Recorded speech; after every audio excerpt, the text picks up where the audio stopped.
Навистина е поразително и крајно навредливо кога ќе прочитате коментари каде со толкава леснотија се тврди дека да не беше Тито, овде ќе беше Србија или дека е срамота што ја величаме Крушевската република наспроти Југославија.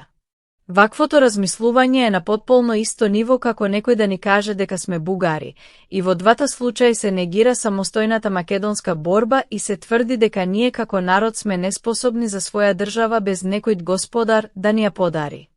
Тие што плачат по Тито денес не се ништо поразлични од бугарофилите, и едните и другите имаат робски менталитет кој бара спас во туѓи престолнини.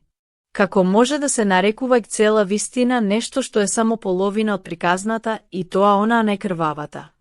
Срамота е да се потценуваат тие 10 дена на Крушевската република, затоа што тие беа чист македонски крик за слобода, без ничии калкулации. Наспроти тоа, Титовата Македонија беше проект во кој секој што сонуваше за вистинска независност и за обединување завршуваше во занданите.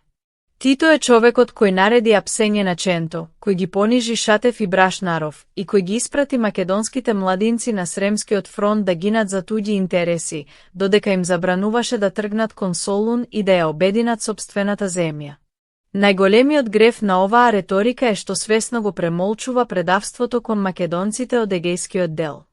Тито не беше никаков спасител кога во 1949 година кукавицки ја затвори границата и ги остави нашите браќа во оган, препуштени на напалм бомбите и на милост и немилост на душманот. Со тој потек тој ги жртвуваше илјадниците деца бегалци, оставајки ги со децении разделени од своите семејства низ светот само за да си го зачува својот политички дил со Грција и Западот. Што е уште пострашно, под негова палка се случи и крвавото коледе, каде илјадници македонски патриоти беа крвнички убивани и прогонувани под лажен изговор дека се бугари. Тоа е истото предавничко сценарио што татаробугарите и ден денес го користат против нас за да ни ја украдат историјата, тврдејќи дека секој што се побунил против Белград бил бугар. Тито само го искористи тој параван за да го исчисти теренот од секој што искрено ја сакаше Македонија. Големи се маките што сме ги поминале, а уште поголеми се кога доаѓаат од луѓе што не си ја знаат сопствената историја.